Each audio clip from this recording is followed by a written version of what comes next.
Wabarakatuh. Hope everyone is doing well. Alhamdulillah, another week has passed. We are at the beginning of September. It's 4th of September, the ninth month of the year. And every year, I think we count the number of days leading up to the new year, leading up to the 31st of December, and then celebrate. Many people celebrate across the world and the start of the new year. But this year, obviously, it's very different than in any under normal circumstances we would have. The whole year has been pretty much as you would imagine. I think it's been a washout, as we would say in a cricketing term, that there hasn't been much happening. In obviously in a positive sense, there have been a lot of negative news stories since the beginning of the year. The Australian bushfire, we heard about all the issues that we had back in Australia back in January and February. Massive losses in terms of lives of many animals, the habitat, the ecosystem, and so many things were damaged by the Australian bushfires. Then obviously we've had the coronavirus pandemic. That's been a major talking point throughout the year. We've lost so many people. I think more than, according to the World Health Organization stats, more than 25 million people in the world have actually been infected by this virus, this coronavirus. Luckily, more than what are the reports are coming back, that more than roughly about 19, 20 million have recovered from coronavirus. But it still is a major threat across the whole world, and obviously it's a major concern for many of the countries around the world, many of the economies around the world, and many individuals around the world as well. I think families have been impacted, household incomes have been impacted, people have been out of jobs, people have been staying back home. Whole sectors like the airline industry, the hospitality sectors, hotels, restaurants, retailers, salons, barber shops, they've been really badly impacted due to the decrease in the footfall in the global sense, and how this pandemic has been really creating a lot of difficulty on a different level for so many people. Some of the key things, I think, just again, a quick roundup of a few things that are happening around the world. Let's start with Middle East today. And I think one of the key things that's happening in the Middle East at the moment, as many of you are well aware, that the regime, the current Saudi king and his son Mohammed bin Salman are pretty much the deciding factor in Saudi Arabia at the moment.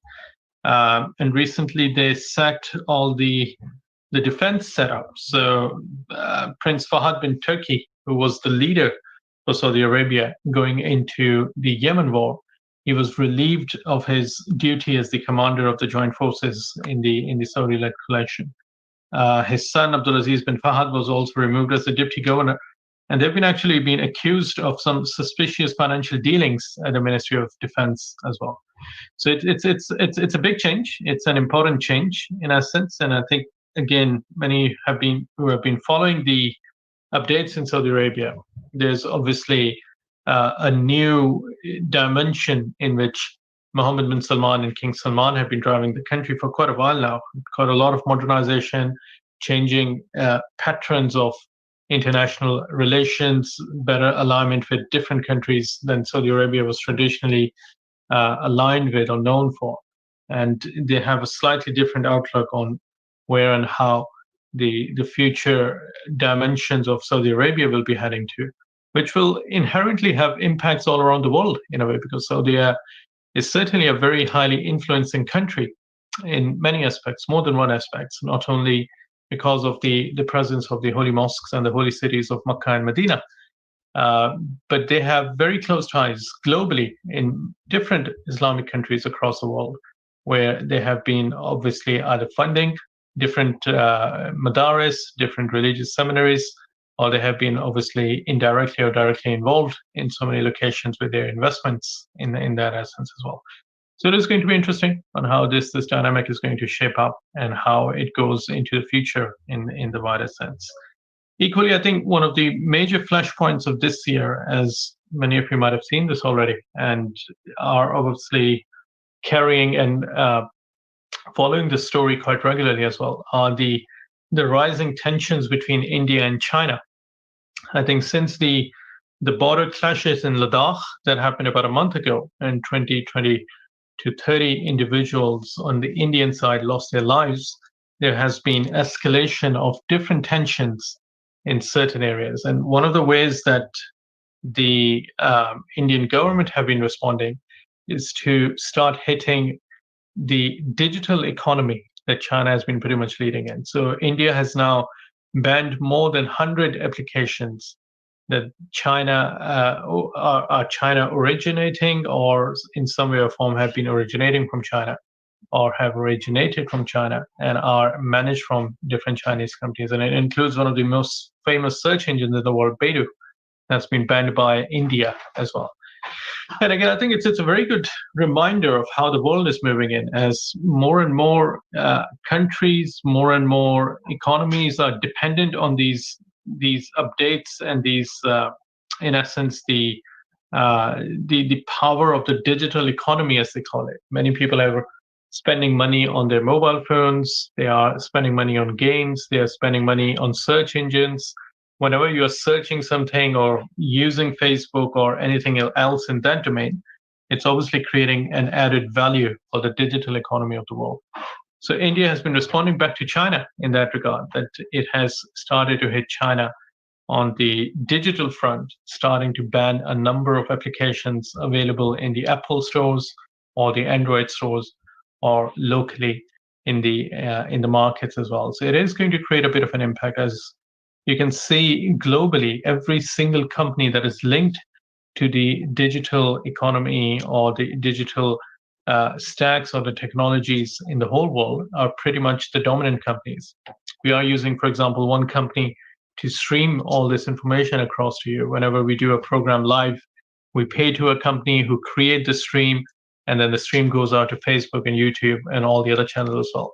So similarly, this whole digital setup is pretty much the future, in essence, of how the economic activity might migrate from physical trading, physical commodities exchanges, all the way into more digital world. And many of you might have seen this news story about Amazon, that since the start of January, the wealth, the individual wealth of the founder and CEO of Amazon, Jeff Bezos, it has increased by about 87 billion, and he's 87 million, sorry, and he's one of the first $2 billion man, as it is currently known in the whole world.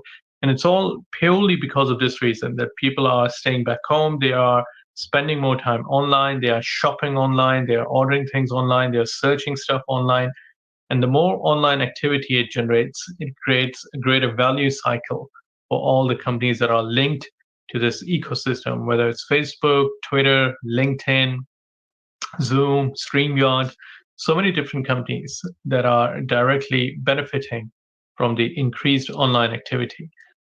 And I think on the other hand, many of you have seen that the sectors such as transportation, the public transport in London, Transport for London, all the one that operates the tube lines and the trains, they had to be bailed out by the government. They had to be given a lot of money from the government. Otherwise, they wouldn't be able to pay the salaries of their staff, because the ticketing income that Transport for London had over the last 6 months has decreased by 150% compared to previous years. So they were unable to even pay salaries to the staff they were willing to retain at the stations or as train drivers. So the government has to pay a lot of money to bail them out and ensure that the services are continuing in the future as well. So there's a lot of change, and there's a lot of new stuff that's coming across, obviously, in that domain. And I think in that area, one thing that has obviously changed this week is that a number of schools have started to open back again. Not only in United Kingdom, schools have opened back again in France, they've opened in US, they've opened in Middle East, they've opened in Italy. So pretty much all the countries that went into a very strict lockdown have started to ease out the lockdown and open the schools globally in some way or form. It's still not happening for some reason in Pakistan at the moment in some way or form. There's a lot of pressure on the government in Pakistan from the private school sector that they want to open their schools again. But the government is adamant that they won't allow the schools to be opened before 14th of September. They will have a consultation on the 14th of September, and then they will decide that if the schools can be open in Pakistan. But I think in England, the schools were opened. Some schools were actually opened before last week and some time ago, but majority of them were actually starting to open this week. And they have been asking the parents to start sending their kids back to the schools. But so far, luckily, that the numbers of the coronavirus cases coming back haven't really increased massively as many people were fearing about it. That if the schools are going to open, then new cases can see another spike, or it can go higher. So far, I think in the last week or so, the cases have remained fairly stable. In a way, I think there are still cases coming through, but there isn't a massive change. I think at the moment there is obviously this new scheme that the government is working on is to send test kits to different homes. So if you feel any symptoms, in many cases, government is encouraging that you can contact NHS and they will send you a test kit. You can test yourself, the swab that is used for testing, send it back via post, and then NHS will come up with results. So rather than going into hospitals or clinics, they are encouraging household testing, as it is called. Now, at the moment, I think more than 151,000 of these home-based tests have been collected by different people across the UK. And again, as you can see that in essence, the number of cases coming positive is relatively low. It's still not as high as many people were fearing originally. So it is remaining in somewhat a bit of a controlled pattern, more than in essence what people were originally thinking about. And I think we discussed about this R number, or the transmission number as it is known in UK. So it is a ratio in essence of if one person gets coronavirus, what is the likely ratio of how many people he will pass this coronavirus to going forward.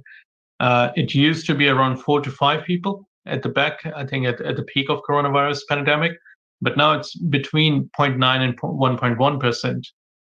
In essence, so that it is relatively really low and under control in that regard as well.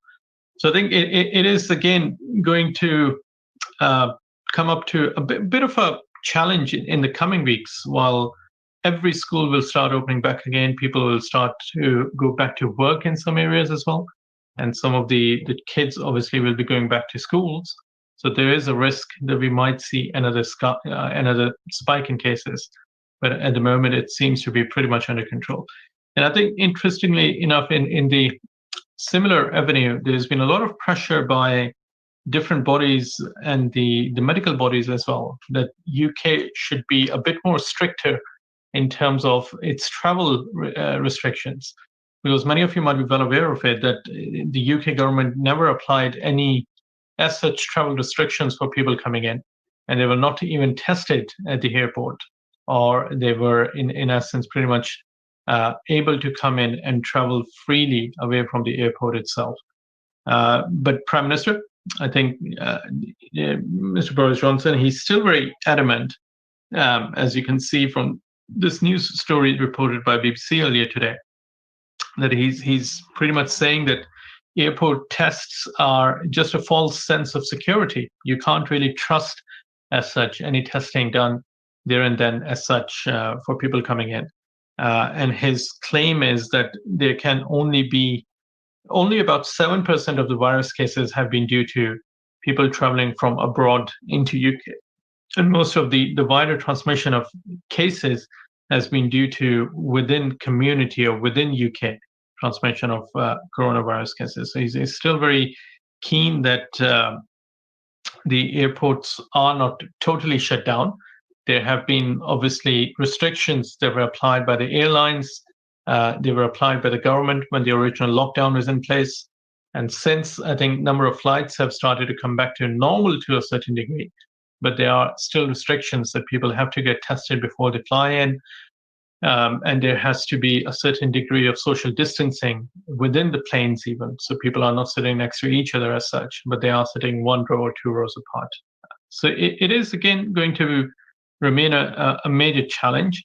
And I think one of the bigger challenges, as many of you can imagine, is the number of people who are returning from holidays from Europe at the moment.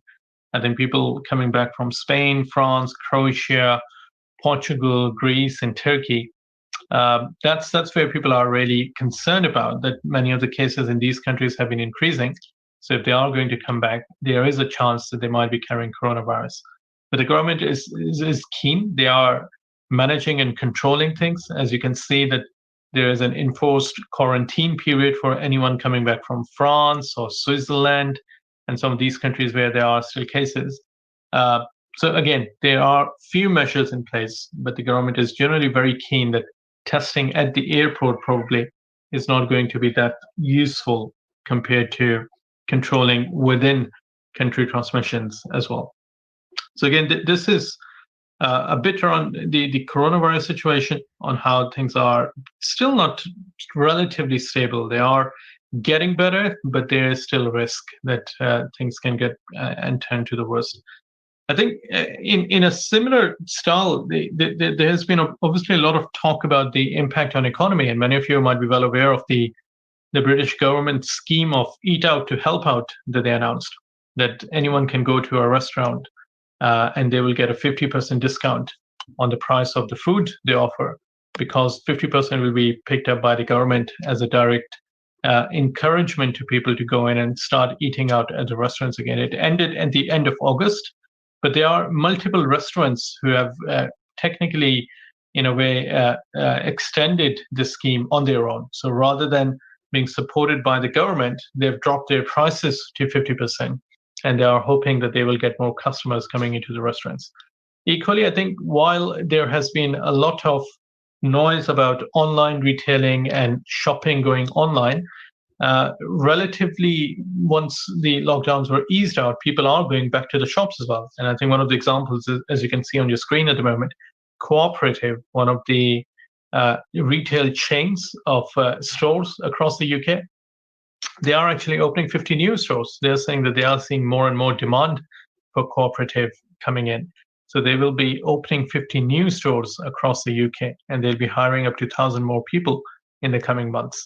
So reverse to the pattern that we see in some of the areas which have been badly impacted on the high street, Cooperative is actually growing, and they are adding more number of stores as well as number of people who are going to be working for Cooperative in the run. So again, as I mentioned, there's still a bit of a duality in terms of impact coronavirus is having on economies, on people, on different lives, on different business segments. And it is obviously set to continue. And we will see across over in the autumn and the winter months on the number of cases, as well as the measures that the different governments are taking globally to somewhat contain or start to live with the virus in some way or form. There have been some news stories that there are a few steroids that have been really helpful in the fight against coronavirus. I think some of the steroids that have been tested on the more critically ill people is coming back with a certain degree of success. So people are hopeful that not only vaccine hopefully will be ready at some point, but the steroids and some of the mechanisms that the health practitioners and the health organizations across the world have learned during this pandemic, that they are able to start applying them and hopefully save a bit more lives and make the impact of virus a bit more sustainable in essence, in a way that it's not going to create too many people to die out of it, and they can still be recovered even after suffering from the virus itself. So that's again, I think some of the continuing stuff in happening, and some of the more interesting things that are happening. I think one thing, as many of you might have seen, is this story that came in, that Egypt, it came out of Egypt around the football arena. Egypt won the African Cup of Nations, as it is known, some years ago. But recently, even during the lockdown, the trophy that was given to Egypt was stolen. So it's probably not very uncommon, as many of the trophies have been pretty much stolen before as well. But this is the first time that, very interestingly, the African Cup of Nations, the trophy that was given to a country after winning the whole football tournament that was organized across all Africa, it was stolen from the from the Egyptian Football Association's offices, and no one knows where the trophy has gone. So it is something that people are looking for. The police is on the lookout. Everyone is searching for the trophy, but they are still unsure of how come the trophy can be stolen. And such a major thing, like it's one of the many World Cups that happen in the world in Africa, and trophy being stolen from the organization itself. So it is somewhat a weird thing that happened this week, but obviously people are still worried about and how this can happen and how such a major thing can be taken out from one of the associations in Egypt. So again, some things that I've shared. So the updates that are happening around the world. Obviously, there are one of the major talking points at the moment globally is pretty much the U.S. elections. Many of you are well aware of it, that the United States will be going into its presidential elections in November, in the first week of November. The current president, Donald Trump, is standing again for his second term. There is obviously a 4-year term in US. He had his first win back in 2016, and now he's standing again to become the president of the United States, and for his term between 2020 all the way to 2024. His opponent this time around is Joe Biden, who was the vice president, as many of you might be well aware of it, with Barack Obama. He was the vice president for the for the full term, basically, with Barack Obama in the first and the second term. And if he actually wins the election, he is going to become one of the oldest presidents ever of the United States at 72 or 73 years of age. He's a very veteran politician. He's been in the politics for a very long time in the Democrat Party. He was a presidential nominee previously as well, lost out to Barack Obama, and he was taken on as a vice president. He is obviously very closely involved in certain degree with the U.S. Army as well. So Joe Biden's son was in the Army, and he was killed in action. So he's a father of somebody who was lost at war in Afghanistan. So he very closely associates and links himself with the U.S. Army as well. And interestingly, Joe Biden's first wife and first wife and children were also killed previously. That was way before that. He lost his first wife, his daughter at that time. They were killed in a car accident. So there's quite a backstory to Joe Biden, if you want to read about his rise through politics and how he has been coming through in different areas. So it will be a very, very interesting race on what we see against in the Trump versus Biden world. I think Joe Biden announced quite recently, as you might have seen in the media, that he announced that his vice president will be Kamala Devi Harris, or Kamala Devi Harris, as she is known. She's half Indian, half black lady from the background on the black and the Indian community from South India as well. And if they win, and then obviously she is going to be the first lady as the vice president, winning from an Indian and a black background as well. So it's going to be a very interesting race to see who actually comes on top by the end of November, and who becomes the next president starting from January of 2021. So again, some of the updates that are happening all around the world. I can see Nizam Bhai is with us. So we'll inshallah start with our regular Quran circle as well, and then I'll go inshallah pray as well. Assalamu alaikum Nizam Bhai. वालेकुम अस्सलाम। कैसे हैं, ठीक ठाक हैं? जी अल्हम्दुलिल्लाह। अल्लाह का शुक्र है, वीकेंड आ गया तो सब सही हो जाता है। सही है। चलें आप पेश करें, सुनते हैं बस में इंशाल्लाह कुरान का दर्स सुनते हैं। अस्सलाम वालेकुम नाज़रीन, जैसा कि आप जानते हैं हम सूरह 42 यानी 42वीं सूरह शुरा का दूसरा रुकू हम पढ़ रहे थे, और आज इंशाल्लाह ये दूसरे रुकू को कंप्लीट कर लेंगे। आयत नंबर 15 से आयत नंबर 19 इसकी बची हुई हैं। इंशाल्लाह आज उसको कंप्लीट कर लेते हैं। सबसे पहले इसकी तिलावत कर लेंगे। أعوذ بالله من الشيطان الرجيم بسم الله الرحمن الرحيم ولذلك فادعوا واستقم كما أمرت ولا تتبع أهواءهم وقل آمنت بما أنزل الله من كتاب وأمرت لأعدل بينكم الله ربنا وربكم لنا أعمالنا ولكم أعمالكم لا حجة بيننا وبينكم الله يجمع بيننا وإليه المصير والذين يحاجون في الله من بعد ما استجيب له حجتهم داحدة عند ربهم وعليهم غضب ولهم عذاب شديد الله الذي أنزل الكتاب بالحق والميزان وما يدريك لعل الساعة قريب يستعجل بها الذين لا يؤمنون بها والذين آمنوا مشفقون منها ويعلمون أنها الحق ألا إن الذين يمارون في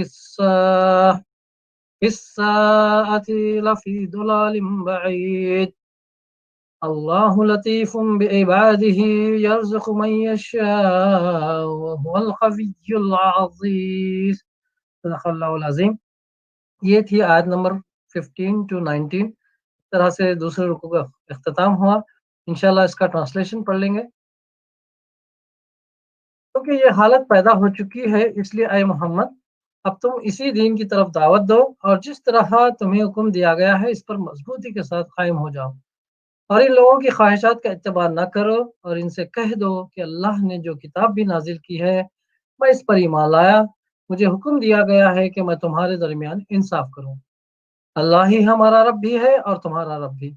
ہمارے اعمال ہمارے لیے ہیں اور تمہارے اعمال تمہارے لیے. ہمارے اور تمہارے درمیان کوئی جھگڑا نہیں. اللہ ایک روز ہم سب کو جمع کرے گا اور اسی کی طرف سب کو جانا ہے. اللہ کی دعوت پر لبیک کہے جانے کے بعد جو لوگ لبیک کہنے والوں سے اللہ کے دین کے معاملے میں جھگڑے کرتے ہیں ان کی حجت بازی ان کے رب کے نزدیک باطل ہے اور ان پر اس کا غضب ہے اور ان کے لیے سخت عذاب ہے. وہ اللہ ہی ہے جس نے حق کے ساتھ یہ کتاب اور میزان نازل کی ہے اور تمہیں کیا خبر شاید کہ فیصلے کی گھڑی قریب ہی آ لگی ہو. جو لوگ اس کے آنے پر ایمان نہیں رکھتے وہ تو اس کے لیے جلدی مچاتے ہیں مگر جو اس پر ایمان رکھتے ہیں وہ اس سے ڈرتے ہیں اور جانتے ہیں کہ یقیناً وہ آنے والی ہے. خوب سن لو جو لوگ اس گھڑی کے آنے میں شک ڈالنے والی بحثیں کرتے ہیں وہ گمراہی میں بہت دور نکل گئے ہیں. اللہ اپنے بندوں پر بہت مہربان ہے. جسے جو کچھ چاہتا ہے دیتا ہے. وہ بڑی قوت والا اور زبردست ہے. تو یہ تھی ٹرانسلیشن آج کی ان آیتوں کا. تو انشاءاللہ اس کی تفسیر میں جانے سے قبل ہم تھوڑا سا ریکیپ کر لیتے ہیں کہ ہم نے کل کیا پڑھا تھا. کل اور پرسوں کی ہم نے جو آیتیں پڑھی تھی اس دوسرے رکوع کی اس میں اللہ رب العزت نے کلیئر کٹ یہاں پہ کفار و مشرکین کو متنبع کیا تھا اور کہا تھا کہ جو تم تفرقہ یعنی فرق ڈال رہے ہو اس کتاب کے بارے میں کیونکہ وہ لوگ یہودیوں سے اور کسی اور سے سنائی باتیں یا پھر اپنے پاس سے بنی ہوئی باتیں یہ کہتے تھے کہ دیکھو محمد صلی اللہ علیہ وسلم جو باتیں کر رہے ہیں وہ نئی نویلی ہیں یعنی کہ پچھلی شریعتیں پچھلے جو پیغمبر تھے آپ ہی کہتے ہیں کہ آپ کے پیغمبر تو ان کی شریعت یعنی یہودیوں سے یہ لوگ زیادہ مطلب یہودیوں کا روب ان پر تھا اس لیے ان کو یہودیوں کے بارے میں تھوڑے سے معلومات تھے تو یہ کہتے تھے کہ محمد صلی اللہ علیہ وسلم نے اپنی طرف سے دین بنا ڈالا. تو اللہ رب العزت نے کلیئر کٹ یہاں پہ سمجھایا تھا کہ لوگوں کو علم آنے کے بعد بھی وہ تفرقہ ڈالتے ہیں. کچھ لوگ ایسے ہوتے ہیں جو تفرقہ ڈالنے والے ہی ہوتے ہیں. تو اللہ تعالیٰ نے ان کو سخت وعید کی ہے کہ کس طرح اللہ تعالیٰ ان کا انجام بہت دردناک کرے گا. اور مومنین سے اور اللہ کے رسول صلی اللہ علیہ وسلم سے اللہ تعالیٰ نے ان کو کہا کہ تم اپنے کام میں لگے رہو اور جو اللہ نے تم کو ہدایتیں دی ہیں اس پر عمل کرو اور اس چیز کو لوگوں کو تک پہنچاؤ. اور اللہ کے نبی صلی اللہ علیہ وسلم کو یہی کہا گیا ہے کہ چاہے لوگ کچھ بھی کہیں آپ کا کام دعوت دینا ہے بخیا اللہ کی مرضی. تو اسی کلام کا کنٹینیوشن ہے، انشاءاللہ آج اس کی تفسیر پڑھ لیتے ہیں۔ کیونکہ یہ حالت پیدا ہو چکی ہے، اس لیے اے محمد صلی اللہ علیہ وسلم اب تم اسی دین کی طرف دعوت دو، اور جس طرح تمہیں حکم دیا گیا ہے اس پر مضبوطی کے ساتھ قائم ہو جاؤ، اور ان لوگوں کی خواہشات کا اتباع نہ کرو، یعنی ان کو راضی کرنے کے لیے اس دین کے اندر کوئی رد و بدل اور کمی بیشی نہ کرو، کچھ لو اور کچھ دو کے اصول پر ان گمراہ لوگوں سے کوئی مصالحت نہ کرو، ان کے اوہام اور تعصبات اور جاہلانہ طور طریقوں کے لیے دین میں کوئی گنجائش محض اس لالچ میں آ کر نہ نکالو کہ کسی نہ کسی طرح یہ دائرے اسلام میں آ جائیں۔ جس کو ماننا ہے خدا کے اصلی اور خالص دین کو جیسا کہ اس نے بھیجا ہے سیدھی طرح مان لے، ورنہ جس جہنم میں جا کر گرنا چاہے گر جائے۔ خدا کا دین لوگوں کی خاطر نہیں بدلا جا سکتا، لوگ اگر اپنی فلاح چاہتے ہیں تو خود اپنے آپ کو بدل کر اس کے مطابق بنائیں، اور ان سے کہہ دو کہ اللہ نے جو کتاب بھی نازل کی ہے میں اس پر ایمان لایا، بلفاظ دیگر میں ان پر تفرقات پرداس لوگوں کی طرح نہیں ہوں جو خدا کی بھیجی ہوئی بعض کتابوں کو مانتے ہیں اور بعض کو نہیں مانتے، میں ہر اس کتاب کو مانتا ہوں جسے خدا نے بھیجا ہے۔ مجھے حکم دیا گیا ہے کہ میں تمہارے درمیان انصاف کروں۔ اس جامع فقرے کے کئی مطلب ہیں۔ ایک مطلب یہ ہے کہ میں ان ساری گروہ بندیوں سے الگ رہ کر بے لاگ انصاف پسندی اختیار کرنے پر مامور ہوں۔ میرا کام یہ نہیں ہے کہ کسی گروہ کے حق میں اور کسی کے خلاف تعصب برتوں، میرا سب انسانوں سے یکساں تعلق ہے اور وہ ہے سراسر عدل و انصاف کا تعلق۔ جس کی جو بات حق ہے میں اس کا ساتھی ہوں، ہاں وہ غیروں کا غیر ہی کیوں نہ ہو، اور جس کی جو بات حق کے خلاف ہے میں اس کا مخالف ہوں، ہاں وہ میرا قریب ترین رشتہ دار ہی کیوں نہ ہو۔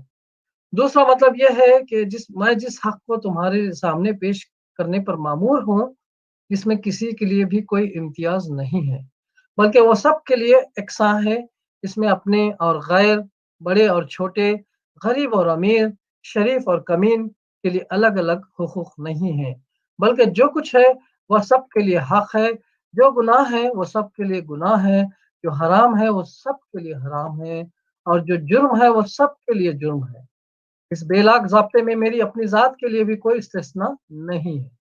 تیسرا مطلب یہ ہے کہ میں دنیا میں عدل قائم کرنے پر مامور ہوں۔ میرے سپرد یہ کام کیا گیا ہے کہ میں لوگوں کے درمیان انصاف کروں اور ان بے اعتدالیوں اور بے انصافیوں کا خاتمہ کر دوں جو تمہاری زندگیوں میں اور تمہارے معاشرے میں پائی جاتی ہے۔ ان تین مطالب کے علاوہ اس فقرے کا ایک چوتھا مطلب بھی ہے جو مکہ معظمہ میں نہ کھلا تھا مگر ہجرت کے بعد کھل گیا، اور وہ یہ ہے کہ میں خدا کا مقرر کیا ہوا قاضی اور جج ہوں، تمہارے درمیان انصاف کرنا میری ذمہ داری ہے۔ اللہ ہی ہمارا رب بھی ہے اور تمہارا رب بھی، ہمارے اعمال ہمارے لیے ہیں اور تمہارے اعمال تمہارے لیے، یعنی ہم میں سے ہر ایک اپنے اپنے عمل کا خود ذمہ دار وہ جواب دے۔ تم اگر نیکی کرو گے تو اس کا پھل ہمیں نہیں پہنچے گا بلکہ تم ہی اس سے متمتع ہوگے، اور ہم اگر برائی کریں تو اس کی پاداش میں تم نہیں پکڑے جاؤ گے بلکہ ہمیں خود ہی اس کا خمیازہ بھگتنا پڑے گا۔ یہی بات سورہ بقرہ آیت 139، سورہ یونس آیت 41، سورہ ہود آیت 35 اور سورہ قصص آیت 55 میں اس سے پہلے ارشاد ہو چکی ہے۔ ہمارے اور تمہارے درمیان کوئی جھگڑا نہیں، یعنی معقول دلائل سے بات سمجھانے کا جو حق تھا وہ ہم نے ادا کر دیا۔ اب خواہ تو میں کرنے سے کیا حاصل، تم اگر جھگڑا کرو بھی تو ہم تم سے جھگڑنے کے لیے تیار نہیں ہیں۔ اللہ ایک روز ہم سب کو جمع کرے گا اور اسی کی طرف سب کو جانا ہے۔ اللہ کی دعوت پر لبیک کہے جانے کے بعد جو لوگ لبیک کہنے والوں سے اللہ کے دین کے معاملے میں جھگڑے کرتے ہیں، یہ اشارہ ہے اس صورت حال کی طرف جو مکے میں اس وقت آئے دن پیش آ رہی تھی، جہاں کسی کے متعلق لوگوں کو معلوم ہو جاتا کہ وہ مسلمان ہو گیا ہے، ہاتھ دھو کر اس کے پیچھے پڑ جاتے، مدتوں اس کی جان زیخ میں کیے رکھتے، نہ گھر میں اسے چین لینے دیا جاتا نہ محلے اور برادری میں، جہاں بھی وہ جاتا ایک نہ ختم ہونے والی بحث چھڑ جاتی جس کا مدعا یہ ہوتا کہ کسی طرح وہ محمد صلی اللہ علیہ وسلم کا ساتھ چھوڑ کر اسی جاہلیت میں پلٹ آئے جس سے وہ نکلا ہے۔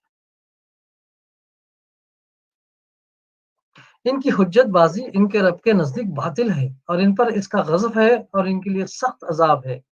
وہ اللہ ہی ہے جس نے حق کے ساتھ یہ کتاب اور میزان نازل کی ہے۔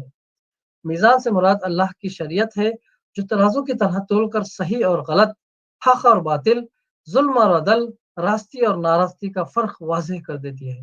اوپر نبی صلی اللہ علیہ وسلم کی زبان سے یہ کہلوایا گیا تھا کہ امرت لأعدل بینکم، مجھے حکم دیا گیا ہے کہ میں تمہارے درمیان انصاف کروں۔ یہاں بتا دیا گیا کہ اس کتاب پاک کے ساتھ وہ میزان آ گئی ہے جس کے ذریعے سے یہ انصاف قائم کیا جائے گا۔ اور تمہیں کیا خبر، شاید کہ فیصلے کی گھڑی قریب ہی آ لگی ہو، یعنی جس کو سیدھا ہونا ہے بلا تاخیر سیدھا ہو جائے۔ فیصلے کی گھڑی کو دور سمجھ کر ٹالنا نہیں چاہیے۔ ایک سانس کے متعلق بھی آدمی یقین کے ساتھ نہیں کہہ سکتا کہ اس کے بعد دوسری سانس کی اسے مہلت ضرور مل جائے گی۔ ہر سانس آخری سانس ہو سکتی ہے۔ جو لوگ اس کے آنے پر ایمان نہیں رکھتے وہ تو اس کے لیے جلدی مچاتے ہیں، مگر جو اس پر ایمان رکھتے ہیں وہ اس سے ڈرتے ہیں اور جانتے ہیں کہ یقیناً وہ آنے والی ہے۔ خوب سن لو، جو لوگ اس گھڑی کے آنے میں شک ڈالنے والی بحثیں کرتے ہیں وہ گمراہی میں بہت دور نکل گئے ہیں۔ اللہ اپنے بندوں پر بہت مہربان ہے۔ اصل میں لفظ لطیف استعمال ہوا ہے جس کا پورا مفہوم مہربان سے ادا نہیں ہوتا۔ اس لفظ میں دو مفہوم شامل ہیں، ایک یہ کہ اللہ اپنے بندوں پر بڑی شفقت اور وہ عنایت رکھتا ہے، دوسری یہ کہ وہ بڑی باریک بینی کے ساتھ ان کی دقیق ترین ضروریات پر بھی نگاہ رکھتا ہے جن تک کسی کی نگاہ نہیں پہنچ سکتی، اور انہیں اس طرح پورا کرتا ہے کہ وہ خود بھی محسوس نہیں کرتے کہ ہماری کون سی ضرورت کب کس نے پوری کر دی۔ پھر یہاں بندوں سے مراد محض اہل ایمان نہیں بلکہ تمام بندے ہیں، یعنی اللہ کا یہ لطف لطیف اس کے سب بندوں پر عام ہے۔ جسے جو کچھ چاہتا ہے دیتا ہے، مطلب یہ ہے کہ اس لطیف عام کا تقاضا یہ نہیں ہے کہ سب بندوں کو سب کچھ یکساں دے دیا جائے، اگرچہ وہ اپنے خزانوں سے دے سب ہی کو رہا ہے، مگر اس عطا اور دین میں یکسانیت نہیں ہے۔ کسی کو کوئی چیز دی ہے تو کسی دوسری کو کوئی اور چیز، کسی کو ایک چیز زیادہ دی ہے تو کسی اور کو کوئی دوسری چیز فراوانی کے ساتھ عطا فرما۔ وہ بڑی قوت والا اور زبردست ہے، یعنی اس کی عطا و بخشش کا یہ نظام اس کے اپنے زور پر قائم ہے۔ کسی کا یہ بلبوتا نہیں ہے کہ اسے بدل سکے یا زبردستی اس سے کچھ لے سکے یا کسی کو دینے سے اس کو روک سکے۔ تو یہ تھا دوسرے رکوع کا اختتام۔ تو الحمدللہ انشاءاللہ ہم پھر تیسرے رکوع کے ساتھ پھر کل حاضر ہوتے ہیں۔ جزاک اللہ خیر۔ نظام بسم اللہ الرحمن الرحیم، الحمد للہ رب العالمین والصلاة والسلام علی رسولہ الکریم، اللہم صلی علی محمد وعلی آل محمد کما صلیت علی ابراہیم وعلی آل ابراہیم انک حمید مجید، اللہم بارک علی محمد وعلی آل محمد کما بارکت علی ابراہیم وعلی آل ابراہیم انک حمید مجید، اللہم انا نسألک الجنہ ونعوذ بک من النار، اللہم انا نسألک الجنہ ونعوذ بک من النار، اللہم انا نسألک الجنہ ونعوذ بک من النار، اللہم اجرنا من النار، اللہم اجرنا من النار، اللہم اجرنا من النار، اللہم ربنا حاسبنا حسابا یسیرا، ربنا آتنا فی الدنیا حسنۃ وفی الآخرۃ حسنۃ وقنا عذاب النار۔ اے اللہ رب العالمین، اے رحمان الرحیم، اے عفو کریم، اے درگزر کرنے والے مالک، اے رب العالمین، ہم سب کے گناہوں کو معاف فرما، ہم سب کی چھوٹی بڑی جانے میں انجانے میں جو بھی بھول چوک غلطی ہو اللہ تعالیٰ تو اس کو اپنے رحم فضل و کرم سے اس کو معاف فرما دے اللہ۔ اللہ رب العالمین، ہم جو بھی تیرے راستے میں کام کرتے ہیں اللہ تعالیٰ اس میں جو بھی غلطیاں ہوتی ہیں تو اس کو درگزر فرما اللہ تعالیٰ، جو بھی غلطیاں ہوتی ہیں وہ شیطان کی طرف سے ہوتی ہیں اللہ تعالیٰ اس کو درگزر فرما، اور ہم جو بھی کر رہے ہیں اس کو قبول فرما اللہ تعالیٰ، ہم کو قوت عطا کر، طاقت عطا کر کہ ہم تیرے دین کو سمجھ سکیں، تیرے دین کے بتائے تیرے رسول کے بتائے ہوئے طریقے پہ عمل کر سکیں اور اپنی زندگی گزار سکیں۔ اے اللہ رب العالمین، اس دنیا میں تمام مسلمانوں کو جہاں کہیں بھی مصائب میں، مشکلات میں، آزمائشوں میں اللہ تعالیٰ ان سب میں ان کو مدد فرما، ان آزمائشوں سے ان کو آسانی عطا کر اللہ۔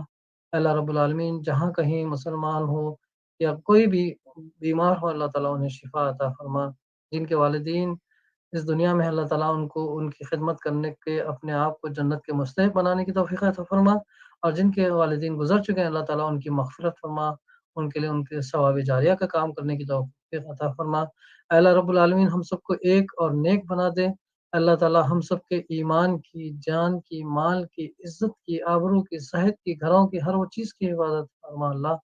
تو رب العالمین ہے، تیرے سوا اور کوئی سہارا نہیں اللہ۔ اے اللہ رب العالمین، ہم کو جب تک زندہ رکھ اس دنیا میں، اسلام کی حالت میں زندہ رکھ، اور جب ہمارا خاتمہ ہو تو اس ایمان پہ ہمارا خاتمہ کر۔ ربنا تقبل منا انك انت السميع العليم وتب علينا انك انت التواب الرحيم سبحان ربك رب العزة عما يصفون وسلام على المرسلين والحمد لله رب العالمين۔ السلام علیکم۔